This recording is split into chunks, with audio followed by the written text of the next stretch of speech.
So what do you mean by poverty? सबसे पहले ये बात है, देखो पॉवर्टी की डेफिनेशन क्या है कि जो अगर हम मिनिमम बेसिक नीड्स अगर हम फुलफिल नहीं कर पा रहे हैं, जो लाइफ को हमें डिग्निटी के साथ जीने के लिए चाहिए। जैसे पहले के जमाने में एक मूवी आई थी, आपको ध्यान हो तो, रोटी कपड़ा मकान, एक बहुत पुरानी मूवी है। हेलो, आवाज आ रही है? हाँ सर। हाँ, तो उस टाइम जो बेसिक नीड्स थी वो रोटी कपड़ा मकान तक ही थी। आज जो है थोड़ी नीड्स बढ़ गई हमारी। रोटी कपड़ा मकान के अलावा आज में एजुकेशन और हेल्थ फैसिलिटीज और भी बहुत सारी चीज चाहिए। क्योंकि क्या है कि सिनेरियो क्या है, हमारे इन्वायरमेंट क्या है, हम किस टाइम में है, उस हिसाब से हम लोग ये डिसाइड करते हैं कि मिनिमम रिक्वायरमेंट क्या है। तो देखो, poverty is inability to fulfil the basic requirement of life. तो सिंपल डेफिनेशन है, एक लाइन की डेफिनेशन है। अगर आप सिंपल टर्म में डिफाइन करना चाहते हो, ये पहली लाइन जो है ना, ये अंडरलाइन कर लो इसको अपनी बुक में। The minimum requirement include food, clothing, housing, education and health facilities. तो रोटी कपड़ा मकान के अलावा हेल्थ फैसिलिटीज, एजुकेशन और लिटरेसी लेवल अच्छा होना चाहिए। ये सब चीजें हमारी एजुकेशन और हेल्थ फैसिलिटीज से इंप्रूव हो रही है। तो ये सब चीज हम मिनिमम बेसिक नीड्स मानते हैं। अब देखो, if these minimum needs are not fulfilled, a man undergoes pain and suffering. तो देखो, लोगों को दुख किस चीज का है? अब कोरोना आ रहा है तो लोगों के धंधे बंद हो रहे हैं, काम बंद हो रहा है। तो लोगों को प्रॉब्लम क्या हो रही है कि साहब हम कमा के कैसे खाएंगे, क्योंकि लोगों को इतना सेविंग्स नहीं है कि वो उसको सस्टेन कर सकें। तो जो डेली वेजर्स हैं उनको बहुत प्रॉब्लम्स आ रही है ना। तो if these minimum needs are not fulfilled, man undergoes pain है। तो पेन हो रहा है, सफरिंग हो रही है भाई। लोग पैदल पैदल दूर घर जा रहे हैं अपने, 500 किलोमीटर, 1000 किलोमीटर, वो भी साइकिल पे। और खाने का ढंग से मिल नहीं पा रहा है। जो इकोनॉमिक रिसोर्सेज है वो श्रिंक होते जा रहे हैं, गरीब और गरीब हो रहा है। तो there is a loss of health and efficiency. तो एफिशिएंसी तो घट ही रही है, आपको मालूम है। हम सिस्टम में जितना प्रोड्यूस कर सकते हैं, आउटपुट जितनी कमाई कर सकते हैं उतनी कर नहीं पा रहे। और इस कारण हमारी हेल्थ फैसिलिटीज अच्छी नहीं है। हम लोग ढंग से नहीं हो पा रहे हैं, मतलब ढंग से खा नहीं पा रहे हैं। इसके कारण हमारा क्या हो रहा है, हेल्थ का लॉस भी हो रहा है, टाइम का लॉस भी हो रहा है। ये आपके पास पीडीएफ है कि नहीं है इसकी?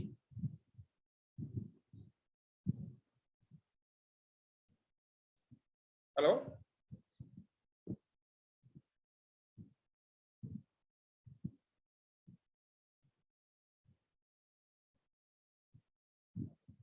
पीडीएफ है क्या इसकी अपने पास?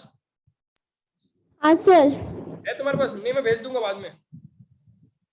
एक्चुअली वो मैं इसको कुछ अंडरलाइन करी थी तो उसका वो बैक हो गया पूरा ही।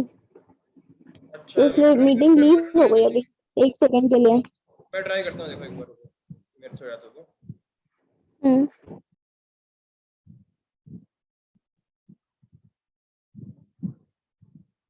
ये देखो, ये है मेन लाइन से ना, ये कीवर्ड्स है, पेन एंड सफरिंग है ना, ये एग्जाम में लिख सकते हैं। There is a loss of health and efficiency, sickness and disabilities. अब देखो क्या होता है, गरीब आदमी है, अब वो प्रॉपर हेल्थ का ध्यान रख नहीं पाता, प्रॉपर खाना खा नहीं पाता है, प्रॉपर दवाएं ले नहीं पाता। तो जो चीज उसको एक ही तरह का खाना मिलता है, जैसे क्योंकि जो सस्ता होगा वही वो चीज खरीदेगा, है ना। जैसे 2 रुपए किलो, 3 रुपए किलो गेहूं आटा मिल रहे हैं, है ना। तो उससे क्या हो रहा है कि वो एक ही तरह खाना खा रहा है, तो उससे न्यूट्रिशन की कमी रह रही है उसके अंदर। तो वो बीमार जल्दी होता है, क्योंकि आप फूड ढंग से नहीं खाओगे ना, तो आपकी इम्यूनिटी पावर कम हो जाएगी और आप बीमार जल्दी हो जाओगे। तो आपका जो मेजर पार्ट है ना, वो जो कमाई का, वो आपका खाने या दवाइयों में चले जा रहा है। तो सिकनेस हो रही है और उसके कारण डिसेबिलिटी पैदा हो रही है। डिसेबिलिटी बहुत सारी टर्म्स में हम ले सकते हैं, जैसे आप कोई चीज खरीद सकते हैं लेकिन खरीद नहीं पा रहे हैं क्योंकि आप सिकनेस हो गए, आपका out of pocket expenditure health sector में ज्यादा हो गया, या फिर आप फूड में अपना ज्यादा पैसा खर्च कर रहे हैं जो कमा रहे हैं। तो ये डिसेबिलिटीज हैं। और भी तरह की कई डिसेबिलिटीज हो जाती हैं, जैसे कोई अपाहिज हो जाता है। तो ये सब चीजें हैं। अब देखो, generation after generation he lives in poverty. अब देखो, एक जनरेशन अगर पुअर है तो दूसरी जनरेशन भी, तीसरी जनरेशन भी, चौथी जनरेशन भी पुअर पॉवर्टी से निकल ही नहीं पा रही है। क्योंकि क्या होता है कि एजुकेशन तो होती नहीं है इनके पास, क्योंकि खाना ही इनका ढंग से हो नहीं पा रहा है। तो जो बच्चे होते हैं अगली जनरेशन के, उनको भी एजुकेशन नहीं दे पाते हैं, वो भी उनको जल्दी अर्ली एज से काम में लगा देते हैं। इसका रिजल्ट क्या होता है, उनकी हेल्थ कंडीशंस पूरा रहती है और एजुकेशन उनको मिल नहीं पाती, लिटरेसी रेट लो होती है। तो उससे क्या होता है कि वो एक साइकिल बन जाती है, जैसे एक जनरेशन पूरा है तो दूसरी जनरेशन को उसने जल्दी से इकोनॉमिक रिसोर्सेज कमाने में लगा दिया। अब वो भी नहीं पढ़ पाई, उनके पास भी लिटरेसी लेवल नहीं है, उनको भी फायदे नुकसान पता नहीं कि किस तरह से हमारे को अपनी लाइफ जीनी चाहिए, ये सब फायदे उनको मालूम नहीं है ना। किस तरह से एजुकेशन हेल्प कर सकती है हमें पॉवर्टी से निकालने में, ये सब। क्योंकि जो आदमी पढ़ा लिखा है वो ज्यादा जनरली उसको ज्यादा सोर्सेस पता होंगे, ज्यादा नॉलेज होगी कि किस तरह से कमा सकते हैं, किस तरह से हमारी हेल्थ का ध्यान रख सकते हैं, किस तरह से एजुकेशन हेल्प करती है। तो जो आदमी खुद नहीं पढ़ा वो अपने बच्चों को भी नहीं पढ़ा रहा है, और उसके कारण उनके वो भी एक जनरेशन नई तैयार कर दी उसने, जिससे वो भी पैसा कम कमा पा रहे हैं और वो भी साइकिल से निकल नहीं पा रहे। तो पॉवर्टी जनरेट्स पॉवर्टी, ये एक साइकिल बन जाती है, एक जनरेशन से दूसरी जनरेशन, दूसरी से तीसरी, ठीक है। नाउ पॉवर्टी ब्रीड्स और मल्टीप्लाई इटसेल्फ। तो पॉवर्टी से क्या हो रहा है, जो लोग पुअर है ना उनके और इकोनॉमिक रिसोर्सेज कम होते जा रहे हैं। अब मुकेश अंबानी है, वो पैसा है उसके पास, वो पैसे से पैसा बना के और अमीर होते जा रहा है ना। उसने अभी एशिया का सबसे पावरफुल आदमी बन गया पैसे के मामले में। लेकिन जो पुअर लोग हैं पहले थोड़े अच्छे होंगे तो अभी थोड़े और नीचे चले गए कोरोना के बाद, ठीक है, उनका लेवल और गिर गया क्योंकि उनके इकोनॉमिक रिसोर्सेज खत्म हो गए। वो जिस तरह से काम करते थे वो आउटडेटेड हो गई, अब टेक्नोलॉजी आ गई है, अब ऑनलाइन चलने लग गया सब कुछ, तो इसके कारण गरीब लोग बेरोजगार होते जा रहे हैं। अब जैसे ओला आई, उबर आई, तो इन्होंने ऑटो वालों का बिजनेस खत्म कर दिया, फिर ओला उबर को तोड़ने के लिए बाइक चलने लग गई है, तो बाइक ने अब वो वाला बिजनेस खत्म कर दिया। अब जो सिंगल आदमी है वो प्रेफर करता है कि मैं बाइक पे चले जाऊँ, मेरा सस्ता काम होगा और जल्दी पहुंच जाऊंगा। तो इस तरह से टेक्नोलॉजी की हेल्प से ना काफी चीजें बदल रही है, बिजनेस किस तरह से करना है वो बदल रहा है। तो इससे सबसे ज्यादा इम्पैक्ट जो होता है ना पुअर लोगों पे होता है, ठीक है। अब आगे बढ़ते हैं।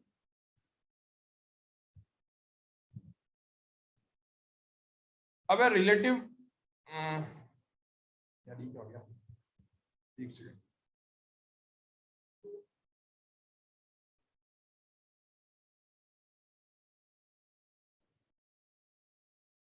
अब है रिलेटिव और एब्सोल्यूट पॉवर्टी। दो टाइप की पॉवर्टी होती है, रिलेटिव पॉवर्टी और एब्सोल्यूट पॉवर्टी, ठीक है। तो रिलेटिव क्या होती है और एब्सोल्यूट क्या होती है वो हम देखते हैं अभी। तो देखो relative poverty and absolute poverty are two variants of poverty. अब देखो दो तरह की हम डिफाइन कर सकते हैं पॉवर्टी को, रिलेटिव और एब्सोल्यूट। रिलेटिव मतलब किसी के रिस्पेक्ट में बात कर रहे हैं, एब्सोल्यूट मतलब एब्सोल्यूट आपके पास कुछ है ही नहीं। रिलेटिव मतलब जैसे आप सपोज करो मुकेश अंबानी के हिसाब से अगर मैं आपको देखूं तो आप पुअर हैं, लेकिन आप वेल ऑफ हैं, आप अपने कंडीशन, आप अपनी जरूरतें फुलफिल कर पा रहे हैं, लेकिन आप किसी और के कंपैरिजन में अपने आप को देखते हैं तो आप रिलेटिवली पुअर हो गए। तो ये वाला जो कॉन्सेप्ट है ये फॉरेन में ज्यादा यूज होता है, अमेरिका यूरोप में, लेकिन हमारे यहाँ पे एब्सोल्यूट पॉवर्टी ज्यादा यूज होता है। अब देखो रिलेटिव पॉवर्टी की डेफिनेशन क्या है, it refers to poverty across different class, religions and countries, ठीक है। तो the country or class of people who level of living is low is treated as poor or relatively poor. अब देखो in comparison the country or class people, अब देखो कोई जैसे अपन हमारे देश के जो पॉपुलेशन है, जो हमारे देश की जो वेल ऑफ बच्चे हैं, मतलब जो अच्छे ग्रीन बच्चे हैं, वो फॉरेन चले जाते हैं पढ़ लिख के, वहां पे कमाते हैं, वहीं सेटल हो जाते हैं, वहां से पैसा कमा के कुछ लोग इंडिया भी रहते हैं। लेकिन जनरली वो लोग वहां रहना पसंद करते हैं क्योंकि वहां की कंपैरिजन में हमारे यहाँ पे हम लोग रिलेटिवली पुअर है इंडिया में। जो वेल ऑफ सेक्शन है वो भी पुअर है क्योंकि यहाँ पे उस तरह की फैसिलिटी, उस तरह के लेवल ऑफ नॉलेज या लेवल ऑफ स्टैंडर्ड जो है वो यहाँ पे मेंटेन नहीं कर पाते, यहाँ पे उतनी पेमेंट भी नहीं होती है। तो इसीलिए लोग वहाँ पे शिफ्ट होना चाह रहे हैं। वहाँ पे ये बड़ी बड़ी जो ब्रांडेड कार्स हैं वो लेना इतना कोई मुश्किल काम नहीं है, जबकि इंडिया में बिजनेसमैन लोग लेते हैं, बाकी जॉब क्लास वाले के लिए लेना बहुत मुश्किल काम है। हद से हद वो अपनी जो महंगी कारें होती है 50 लाख, 1.5 करोड़ की, 1 करोड़ की, वो सिर्फ हद से हद वो जो जॉब वाला होगा ना वो एक कार खरीदेगा अपने जीवन में। जबकि यूएस में इस तरह का कॉन्सेप्ट नहीं है, यूएस में जो है लिविंग ऑफ स्टैंडर्ड बहुत अच्छा है, तो इसलिए हम लोग रिलेटिवली पुअर हो गए उनसे, ठीक है। तो relative poverty is also included in term of inequality of income with in the country. तो एक तो हो गया भाई level of living, level of standard, और एक हो गया level of income. For in India share in national income of 20% of people at the bottom is barely 8.1%, है ना। ये क्या बोल रहे हैं कि देखो इंडिया के अंदर पॉवर्टी किस तरह की है कि जो बॉटम के 20% लोग हैं ना, बॉटम के 20% लोग, एक मिनट बोलना, मतलब इस तरह से उनको ना खराब खाना मिल रहा है, तो वो खराब उनकी हेल्थ हो रही है। अब एक जनरेशन तो ठीक है गरीब, दूसरी जनरेशन भी उससे गरीब हो रही है क्योंकि वो उसको भी एजुकेशन नहीं दे रही, उसको भी हाई लेवल ऑफ जो जॉब्स है वो वाली नहीं कर पा रही, वो लो लेवल जॉब्स कर पा रहे। तो पॉवर्टी की साइकिल बन गई, लोग गरीब गरीब कंसिस्टेंटली 100 जनरेशन से, 50 जनरेशन से, 10 जनरेशन से गरीब चल रहे हैं, आगे भी गरीब चलेंगे क्योंकि वो साइकिल से तोड़ ही नहीं पा रहे। जबकि अंबानी जैसे लोग हैं वो एक जनरेशन से दूसरी जनरेशन में और अमीर हो रहे हैं, दूसरी से तीसरी में और ज्यादा अमीर हो रहे हैं, क्योंकि वो जो है अपने पास जो रिसोर्सेज हैं और जो टेक्नोलॉजी का इस्तेमाल करके बिजनेस को बढ़ा रहे हैं और अपनी इकोनॉमिक अपॉर्चुनिटीज को इम्प्रूव कर रहे हैं। जैसे अंबानी को देख लो आप, अंबानी अभी जो है एशिया का लार्जेस्ट रिचेस्ट आदमी बन गया है ना, जैक मा को पीछे छोड़ दिया उसने चाइना के। हाँ तो सर। कोरोना वायरस में क्या हो रहा है कि जैसे आप एजुकेशन सेक्टर में देख लो, आप एजुकेशन सेक्टर में जो बड़े बड़े लोग हैं, जैसे निर्मल गहलोत हो गया, या और भी कोई जो उत्कर्ष क्लासेस हो गई, या फिर ये बायजूस हो गई, ये लोग क्या कर रहे हैं, ये लोग छोटे को बिजनेस खा रहे हैं। इन लोगों को जहाँ पे 2000 बच्चे थे, अब यहाँ पे 2 लाख 5 लाख बच्चे एक साथ कर रहे हैं कैटर, क्योंकि कोविड-19 से इनको फायदा हो गया, जबकि छोटे छोटे लोग जो है उनको नुकसान हो गया। स्कूलों को नुकसान हो रहा है, छोटी स्कूलों को, बड़ी स्कूलों को फायदा हो रहा है, क्योंकि वो लोग ऑनलाइन क्लासेस ले सकते हैं, छोटी स्कूल वाले इतना अफोर्ड नहीं कर पा रहे। तो इस तरह से पॉवर्टी जो हो रही है, उससे पॉवर्टी को जन्म मिल रहा है आगे भी अगली जनरेशन को। अब देखो 2 तरह की पॉवर्टी होती है, इसमें रिलेटिव और एब्सोल्यूट।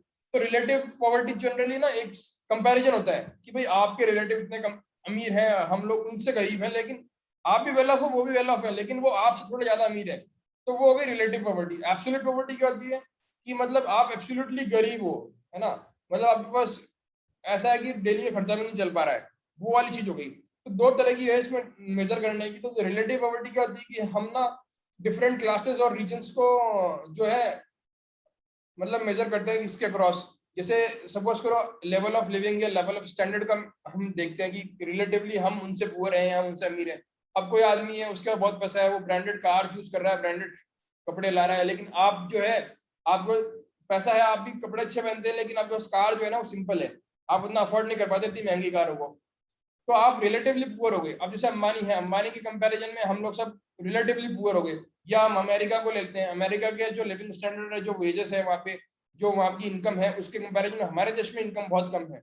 तो इसके कारण हम जो है वहाँ के हिसाब से हम लोग रिलेटिवली पुअर है, ठीक है। लेकिन अफ्रीका के हिसाब से हम रिलेटिवली अमीर है, हम पुअर नहीं, अफ्रीका हमसे रिलेटिवली पुअर है।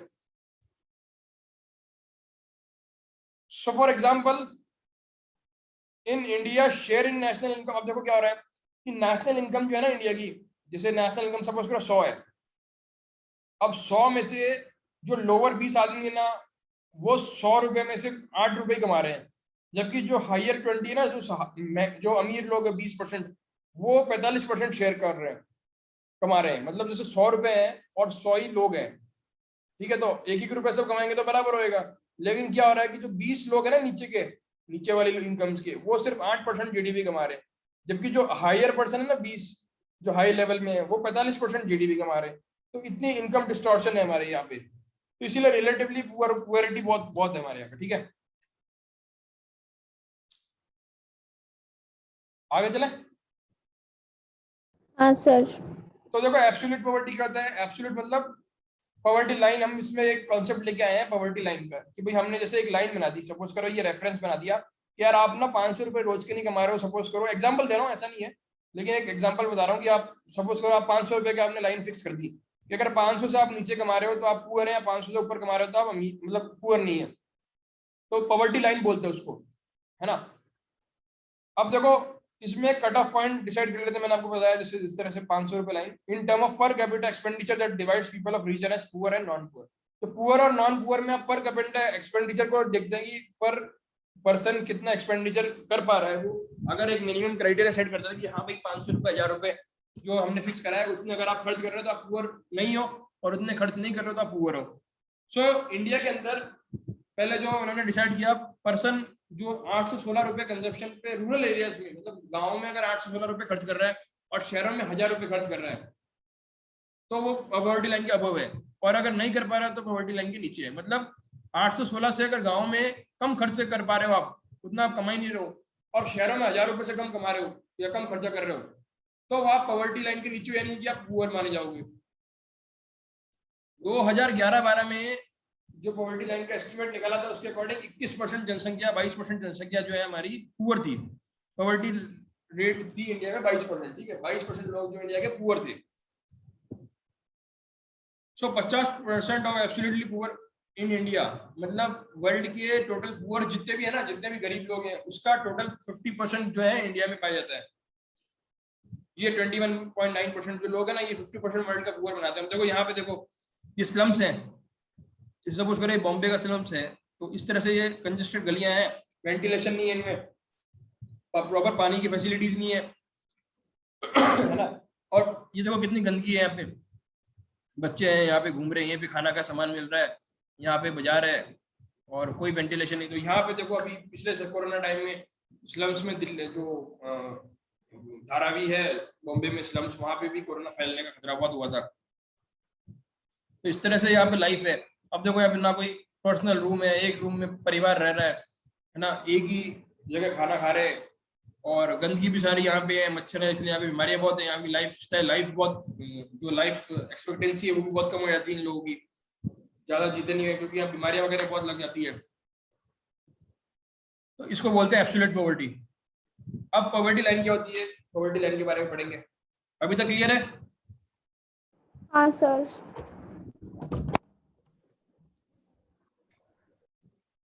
पॉवर्टी लाइन क्या होती है? कट ऑफ पॉइंट होता है, ठीक है। तो इससे हम पुअर और नॉन पुअर का बताते हैं कि भाई ये कट ऑफ लाइन के नीचे जो है वो पुअर है, कट ऑफ लाइन के ऊपर जो है वो नॉन पुअर है।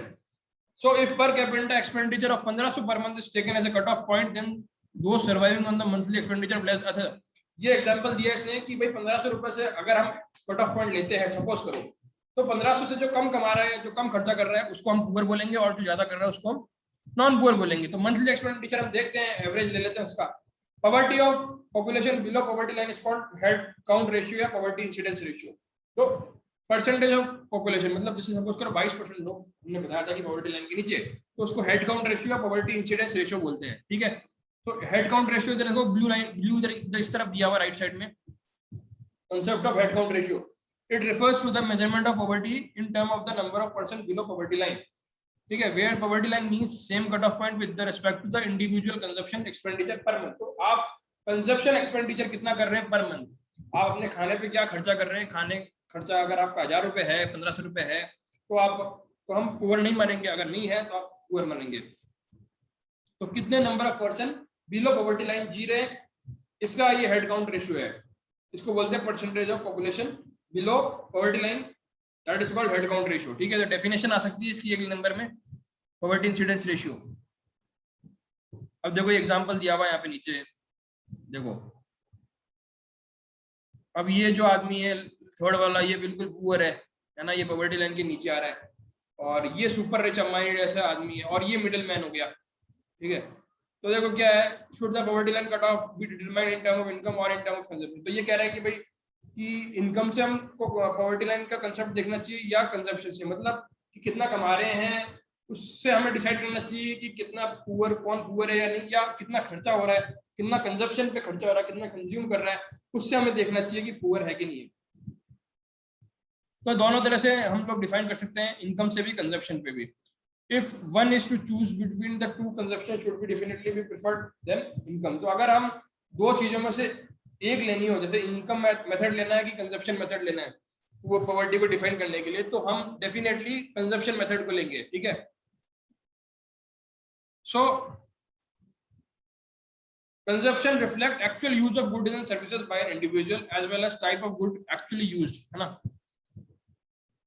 देखो capacity to purchase, income method में क्या होता है कि वो इनकम मेथड सिर्फ कैपेसिटी टू परचेज आपको दिखाएगा, लेकिन कंजप्शन में क्या होगा कि एक्चुअल में कितना खर्चा हो रहा है, कितना यूज कर रहे हो आप गुड्स एंड सर्विसेज को, और टाइप कौन से है, मतलब किस तरह के खाने पे खर्चा हो रहा है कि नॉन फूड पे खर्चा हो रहा है, ये चीज हम कंजप्शन से पता लगा सकते हैं, लेकिन इनकम से हम नहीं लगा सकते।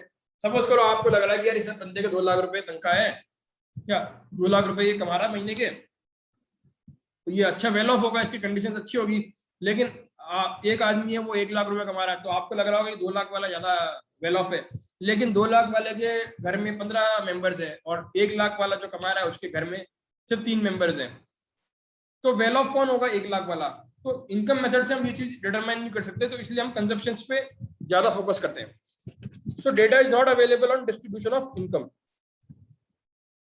तो डेटा नहीं अवेलेबल होता डिस्ट्रीब्यूशन ऑफ इनकम पे, है ना। How is poverty line extracted in India? आप देखो कुछ मेथड्स हैं, कुछ कमिटीज भी बैठी थी, तेंदुलकर कमेटी, रंगराजन कमेटी, तो इन्होंने पॉवर्टी लाइन फिक्स करने के अलग अलग तरीके दिए। तो अब इंडिया में किस तरह के होते थे, कुछ प्रोसीजर बताए हैं आपकी किताब में, देखिए। Following observation relate to procedural details while fixing the poverty line in India. In the estimation of consumption cut off only private consumption expenditure is considered. तो देखो कंजप्शन मेथड के अंदर सिर्फ जो प्राइवेट कंजप्शन है ना, एक्सपेंडिचर जो private लोग कर रहे हैं वही कंसीडर किया था, गवर्नमेंट वाला नहीं करते।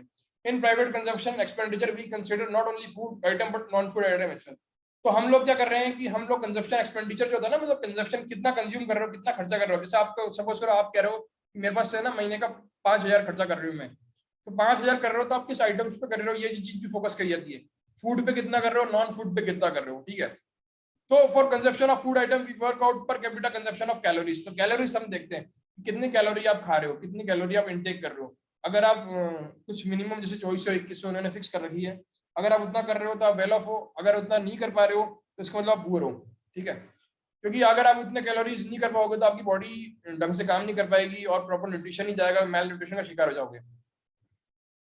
Frequency distribution is formed with different classes and intervals showing the range of calorie consumption and the level of calorie consumption. Higher class show higher range of calorie consumption. तो ये कह रहे हैं कि भाई जैसे लोअर क्लास है वो लोअर शो करेगी और हायर क्लास जो हायर कैलोरी कंजम्पशन शो करेगी।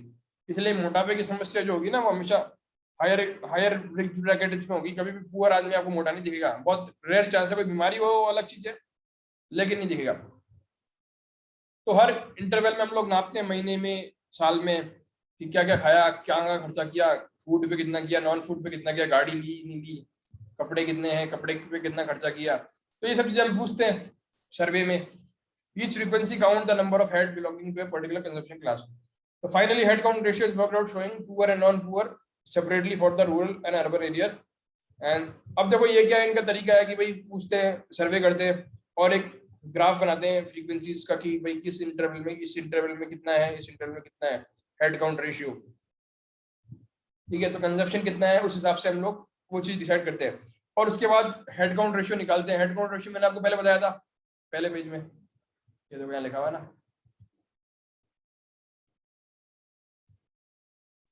ये percentage of population below poverty line. Head count ratio is the number of person below poverty line, है ना। तो number of person below poverty line देखते हैं ना इसमें। तो ये हेड काउंट रेशियो हम निकाल लेते हैं भाई पूछ के किस तरह से, और परसेंटेज निकाल, मतलब इसकी परसेंटेज निकाल लेते हैं कुल मिला के कितने लोग बिलो पॉवर्टी लाइन है। अब देखो fixing of calorie norms for rural and urban house hold. तो देखो यहाँ पे एवरेज निकाला हुआ है 2435 एंड 2045, ये रूरल के लिए है और ये वाला अर्बन के लिए कैलोरी इनटेक। क्योंकि यहाँ पे देखो गांव में ज्यादा कैलोरी इंटेक होना चाहिए, क्योंकि गांव में जो है जनरली हार्ड वर्क ज्यादा होता है, खेती वगैरह का काम ज्यादा होता है, तो हार्ड वर्क वहां पे ज्यादा होता है। तो इसलिए हम लोगों ने गांव वालों को ज्यादा कैलोरीज का लिए रखा है कि इतनी कैलोरी होनी चाहिए। अब देखो ये क्या दिया, trends of poverty in India, figure 1 में टेबल 1 देखो 17 करोड़ लोग 61 में पुअर थे, तो ये 34% ऑफ पॉपुलेशन थी, ठीक है। मतलब टोटल पॉपुलेशन 100 है तो उसकी 34% पुअर है। अब देखो अभी क्या है, 17 करोड़, 22 करोड़, 25 करोड़, 32 करोड़, 33 करोड़, 27 करोड़, 31, 32, 40 करोड़, ये मैक्सिमम इस टाइम पहुंचे हैं ये लोग पुअर में। उसके बाद वापस घटी शार्पली 35-26%, क्योंकि हमने ग्रोथ करी जीडीपी में यहाँ पे 2004-05 के बाद हमने काफी ग्रोथ करी है, 8-10% की रेट से ग्रोथ करी है। तो इसलिए नंबर ऑफ पुअर्स जो है घट गए हैं। कई लोगों को अपने मनरेगा और भी स्किल्स वगैरह दी है, तो एजुकेशन में इम्प्रूवमेंट करी है। इसके कारण देखो 40 करोड़ से 26 करोड़ रह गई, यहाँ 37% थी, यहाँ पे 21% हो गई। तो ये तेंदुलकर मेथड था, तेंदुलकर मेथड से हमने ये निकाला था। देखो यहाँ पे देखो 34 से 46, 46, 48 है ना, और यहाँ पे जाके 40, 38, 40% चल रही थी। तो अभी हमने ड्रास्टिकली पिछले 10 साल में रिड्यूस किया, 10-15 सालों में 21% आ गया। अब देखो यहाँ पे ग्राफ में दिखा रखा है इस चीज को, सेम चीज को ग्राफ में दिखा रखा है। सो इन 1960-61 अबाउट 17 करोड़ पीपल और about 34% of total population live below poverty line, ठीक है। तो पॉवर्टी लाइन के पीछे रह रहे थे 34% लोग। 1993-94 में 32 करोड़ पीपल या 36% बिलो पॉवर्टी लाइन। तो हमने देखो आजादी के बाद 1960 के बाद में हमने जब मेजर करना शुरू किया, उसके बाद में हमारे पुअर पीपल काफी बढ़ गए, 17% से 32-40% हो रहे हैं। तो काफी जनसंख्या हमारी काफी बढ़ गई थी, तो इस हिसाब से अगर हम देखें तो काफी लोग पुअर हो गए। सो इन 1999 2026 crore people were living below poverty line. The Planning Commission of India estimated those below poverty line to be 30% of the Planning Commission in the North based on the new poverty line. लेकिन 21-11-12 में हमने जब major किया तो 22% लोग poverty line के नीचे थे।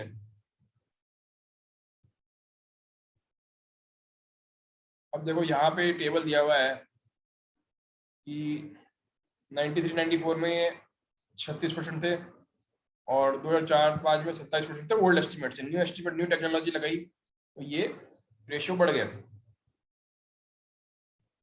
देखो यहाँ पे बढ़ इसलिए गया क्योंकि हमने नया कॉन्सेप्ट लगाया, पॉवर्टी लाइन नई तरह से मेजर करी इसमें हमने, है ना। तो अभी हम आगे पढ़ेंगे इसके बारे में। सो इंटरस्टेट कंपैरिजन क्या होता है? इंटरस्टेट मतलब अलग अलग स्टेट्स का क्या कंपैरिजन कर सकते हैं हम लोग। तो देखो आप देखोगे कि जनरली यूपी बिहार में जो है पुअर लोग काफी ज्यादा है, क्योंकि कारण साफ है। वेस्ट बंगाल में, है ना, इस तरफ एरिया या जो बीमारी स्टेट बोलते हैं जिनको, उड़ीसा, छत्तीसगढ़, मणिपुर, मध्य प्रदेश, ये एरिया में ज्यादा पुअर पॉवर्टी पाई जाएगी। क्योंकि देखो आप यहाँ पे पॉपुलेशन बहुत ज्यादा है ना, फ्लड्स वगैरह आते रहते हैं, मैनेजमेंट कुछ है नहीं, जॉब सेक्टर बहुत वीक है, ठीक है। और percentage of population below poverty line is different from in different states of India. It is reported। देखो इसमें साफ साफ लिखा हुआ है यूपी, क्योंकि यहाँ पे आपको कारण मालूम है कि जो है पॉपुलेशन ज्यादा है, इकोनॉमिक अपॉर्चुनिटीज कम है, एजुकेशन है नहीं, लिटरेसी रेट पुअर है, और यहाँ से लोग पलायन करके यूपी में से, बिहार से आके दिल्ली, बॉम्बे आते हैं या और भी जगह जाते हैं काम करने के लिए। अभी कोरोना वायरस में आपने देखा ही होगा कि किस तरह से लोग आए रहे थे बाहर से, क्योंकि वहाँ पे इकोनॉमिक अपॉर्चुनिटीज है नहीं, इसलिए वहाँ पे पुअरिटी ज्यादा है। अब 29.4% of population of UP, 33% of Bihar, देखो कितने हाई परसेंट पॉपुलेशन जो है पुअर है। पंजाब में प्रॉस्परस स्टेट है, सिर्फ 8% पॉपुलेशन बिलो पॉवर्टी लाइन के नीचे रह रही है। राजस्थान में 14 है, हरियाणा में 11% है। तो अभी एक 2 मिनट ये रोक लेते हैं, ये वीडियो वापस शुरू करना पड़ेगा अपने को।